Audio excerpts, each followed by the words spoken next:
Il y a tellement de choses à dire, on va séparer tout ça en 2 points. Le premier, ce qui a trait à l'architecture. Et le deuxième, l'étoile et les statues qui vont nous ramener dans l'histoire jusqu'au 17e siècle. En ce qui concerne le petit sanctuaire, c'est ici que se trouve la plus ancienne des églises de tout le Québec, surtout par le fait que, contrairement aux autres, elle n'a pas brûlé. Merci, les pierres de la Rive-Sud. C'est depuis le 19e siècle que les gens locaux utilisent le terme « petit sanctuaire » pour désigner un petit lieu de prière, mais là où grande est la foi. Au Cap-de-la-Madeleine, le terme « petit sanctuaire » est utilisé depuis au moins 1891. C'était pour désigner l'ancienne église paroissiale de 1720, qui est devenue Chapelle du Rosaire en 1880. L'architecture est d'inspiration classique française, mais il s'agit bien d'une architecture paroissiale qui est propre au Québec. Et ce, parce qu'elle est adaptée au climat et aux conditions locales de nos hivers. C'est aussi dû à la disponibilité de la main-d'œuvre et aussi aux ressources financières. Par conséquent, elle est modeste, ce qui est en fait très représentatif de nos églises rurales anciennes. L'époque où on a construit cette église, c'est une époque qui est marquée par une volonté de concevoir les églises plus simplement, en s'appuyant tout simplement sur les compétences des artisans. Par exemple, celle de 1661, celle du fief Sainte-Marie, on en parle beaucoup sur la cassette Les Origines. Elle est faite comme une croix, comme un crucifix. Avec des chapelles latérales et un clocher à la croisée. Tandis que celle de 1720, le petit sanctuaire, présente plutôt un plan allongé avec un clocher en façade. Et ça, c'est une correction apportée après 1700. Ce fut par l'entrepreneur architecte Jean-Baptiste Mailloux. Il a modifié la nef par un chœur en demi-cercle. Et il l'a fait sans plan, simplement en se basant sur la compétence des gens. Ce serait une des raisons pourquoi on retrouve aucun plan de 1714 à 1720 dans les archives du sanctuaire. Le petit sanctuaire comporte une chapelle dédiée à Notre-Dame-du-Rosaire jusqu'en 1888. Ensuite, la chapelle sera dédiée à Saint-Joseph. À l'origine, le chœur était divisé en 2.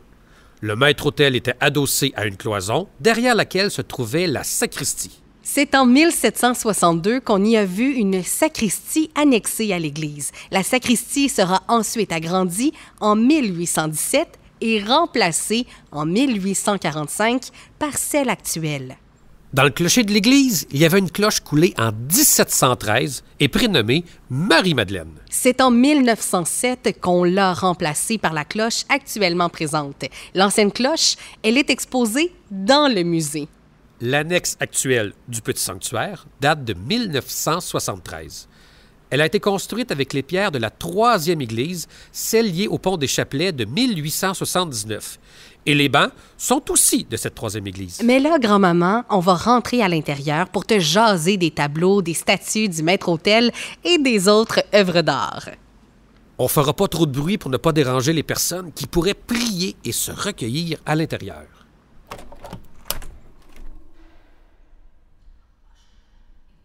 Pendant près de 200 ans, l'intérieur était peu décoré. Toutefois, en 1720, il y avait un tableau de grande dimension qui représentait Sainte Marie-Madeleine repentante.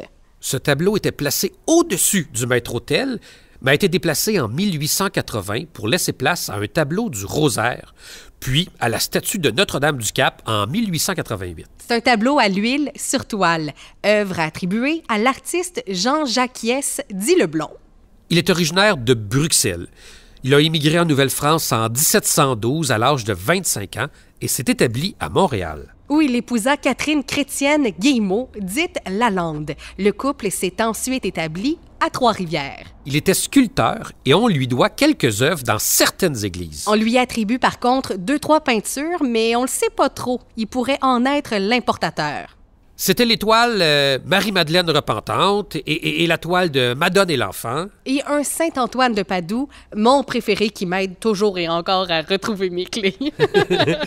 J'ai su que le tableau de la Madone et l'enfant et celui de Marie-Madeleine repentante étaient dans le petit sanctuaire dès 1720. Et que le Saint-Antoine de Padoue, pas qu'on l'a perdu là, mais c'était pour une église à Chambly. Mais le tableau de la Madone, lui, a disparu. Les dernières photos remontent vers 1948-1950 et Saint-Antoine de Padoue nous a pas aidé à le retrouver. Il faut savoir que depuis le 6e siècle, on présente Marie-Madeleine comme le symbole de la pénitence en étant associée à la pécheresse anonyme des évangiles. Le tableau la représente donc avec des larmes sur ses joues. Mais coup de théâtre, après Vatican II, en 1965, la position a été abandonnée par l'Église catholique. Marie-Madeleine sera l'apôtre des apôtres, comme demandé par le pape François. Normal, elle a suivi Jésus jusqu'à ses derniers jours. Elle a assisté à la crucifixion, la mise en tombeau, et elle fut la première à témoigner du tombeau vide. Et surtout la première témoin de la résurrection du Christ. C'est pas rien, ça. Le tableau cintré... C'est moi l'experte, hein? C'est moi qui a fait l'histoire de l'art, là. Oh, pardon, Madame Constance, alors faites. Alors, grand-maman, le tableau cintré dans la partie supérieure représente Marie-Madeleine agenouillée sur une natte, les yeux levés vers le ciel et les mains jointes. Il y a un pot de parfum à ses pieds. Et les 3 angelots? J'y viens. 3 angelots qui semblent ouvrir une nuée au-dessus de Marie-Madeleine, tandis qu'un crâne, un fouet et un livre ouvert reposent à ses côtés. L'œuvre est entourée d'un cadre en bois orné de fleurs et de feuilles dorées. En 1807, l'évêque Monseigneur Plessis avait ordonné que le tableau de Sainte-Madeleine soit rendu plus conforme aux règles de la modestie. Aussitôt, en fait, qu'on pourra trouver un peintre qui couvrira l'épaule droite de la Sainte en y ajoutant des cheveux. Cachez cette épaule que je ne pourrais voir. Et vous, Madame l'experte, qu'avez-vous à dire sur la toile de Notre-Dame du Rosaire, outre le fait qu'elle orne la chapelle du petit sanctuaire? C'est une peinture à l'huile sur toile qui représente Marie et l'enfant Jésus, avec Saint-Dominique et Sainte-Catherine de Sienne, du grand artiste inconnu. Un autre grand mystère de la foi.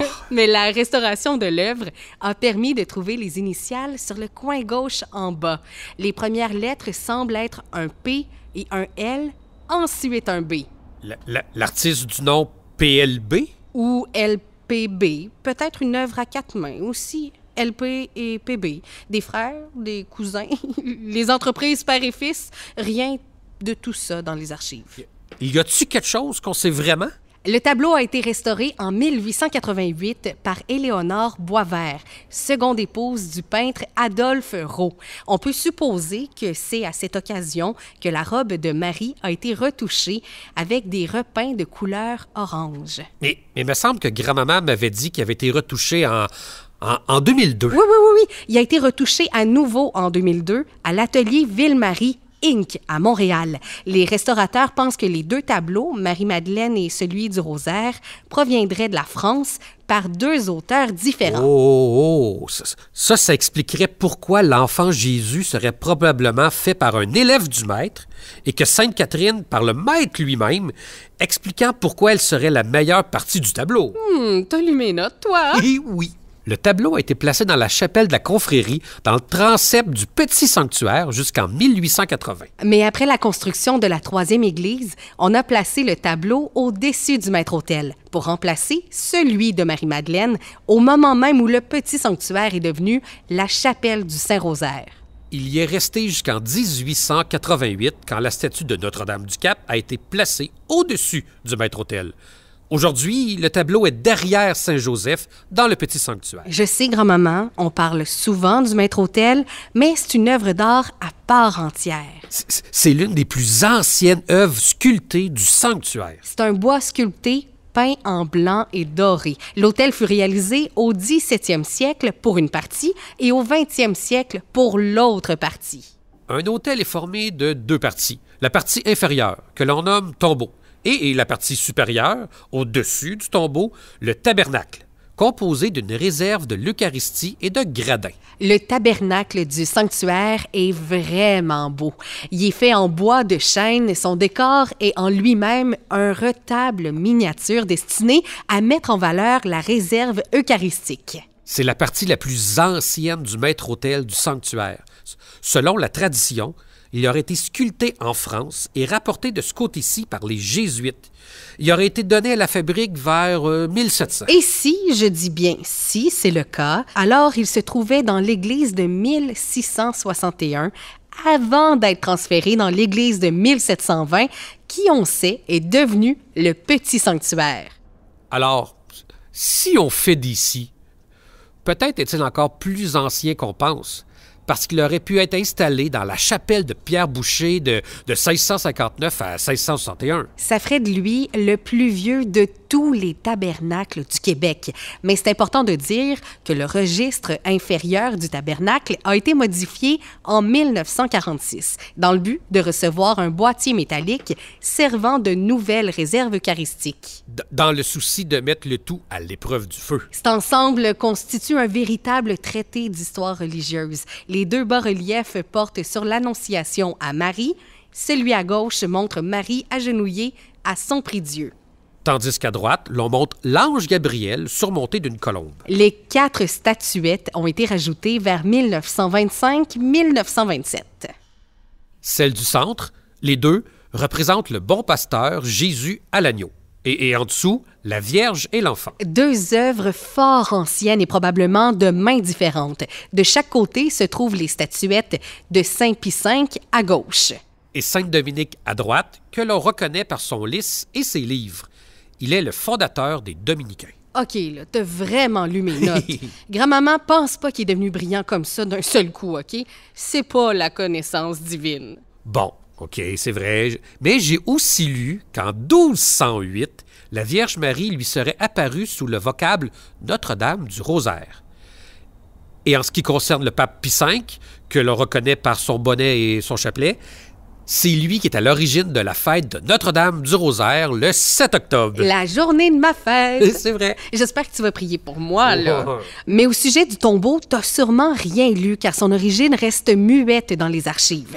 Tout ce qu'on sait en 1893, c'était qu'une espèce de boîte qu'on a remplacée par un autel en chêne sculpté et doré. Et ça incluait une châsse reliquaire. Une châsse désigne généralement un reliquaire contenant le corps d'un saint, voire de 2 ou 3, s'il s'agit par exemple de saints martyrisés ensemble.